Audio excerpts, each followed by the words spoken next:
Hey everyone, and welcome back to my channel, To Your Taste. Today, y'all, I'm going to show you another recipe that you can have for your Super Bowl party or any other event that you will have, and that is mozzarella sticks.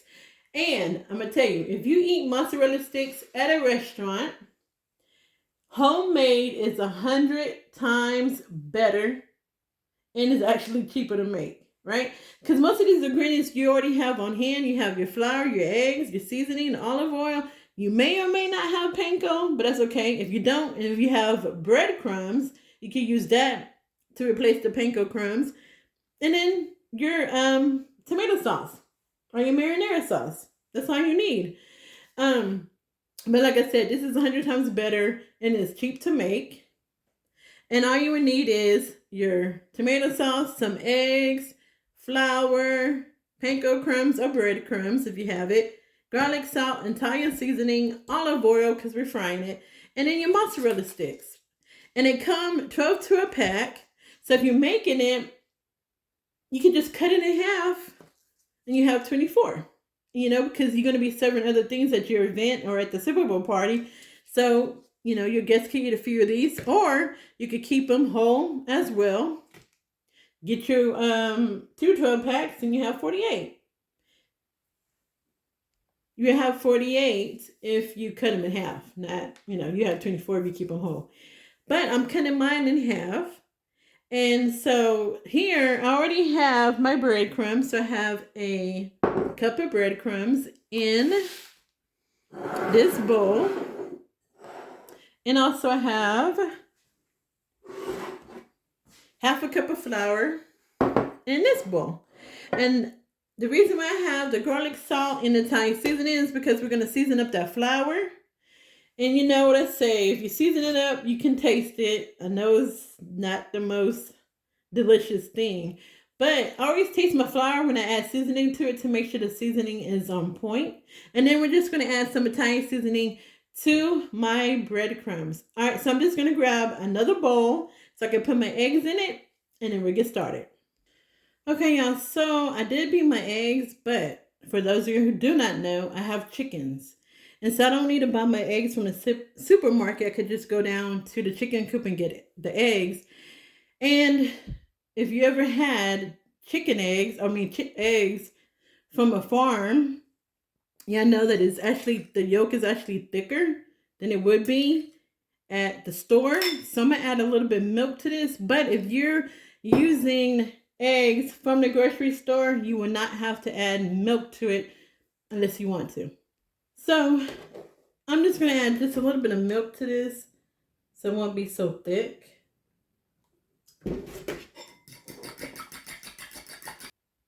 So yeah, I have a baking sheet here and behind my ingredients, because once we cover up the cheese stick with the egg, flour, and breadcrumbs, we're going to put them on the baking sheet with the parchment paper and put them in the freezer and freeze them for it's about 35 to 40 minutes, because when we fry these, we don't want the cheese to come out of that coating. It starts causing your grease to pop back out at you, and you don't want your cheese to escape out of there, and all you are left with is breading. So here's my cheese that I cut in half. We're going to dip this in our in our egg, like so.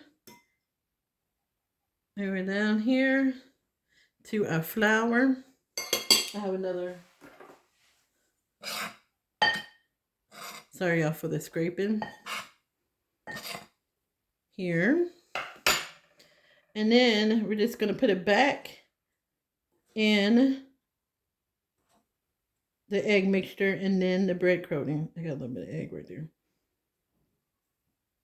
Like this. And the breadcrumbs. And when you put on the breadcrumbs, just make sure you cover it up and kind of squeeze it to make sure that the crumbs adhere to your cheese stick. Like so. And that's it. Make sure it's nice and covered.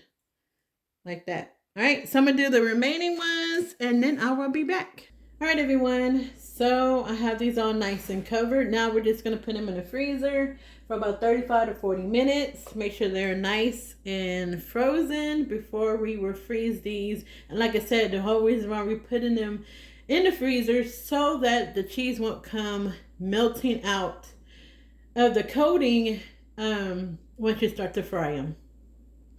All right, everyone, so it's been about 40 minutes and these are done. So now we're just gonna head over to the stove and fry them up. All right, everyone, so my fry pan is ready. And we're just gonna add, let me use my tongs for this. Okay, so we're gonna add this to here and we're just gonna fry them until they are nice and golden brown. And just to add, if you're frying these in batches, you could go ahead and have your oven preheated to about 250 so that you could keep these nice and warm while you're cooking them. All right, everyone, so this batch here is done. I'm just going to add it to my paper towel here, lined plate. And just make sure you be cautious of your temperature of your fire so you don't burn them. I'm just going to turn this one over. All right, so I just got a few more to do. And then we will plate these up. All right, everyone, so our cheese sticks are done. Let me tell you, some did try to come out, but my grease did not pop. So I'm going to show y'all how this look. Look at that cheese pull. Look at that. And it's still going. I'm gonna try one of these because I love cheese sticks. The last time I made these on Christmas. And every year for Christmas, we all get together and decide what we're gonna cook. We decided Italian food, so I made some mozzarella sticks. I'm telling y'all, I made a whole bunch and they were all gone. And everybody just kept talking about it. Look at this.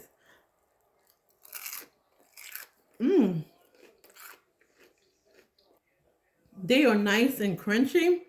Yeah, your guests would definitely love these. All right, so that's it for now. Make sure you like this video. Try out this recipe. All the ingredients will be in the description tab. Thank you for watching. God bless and be safe. Bye.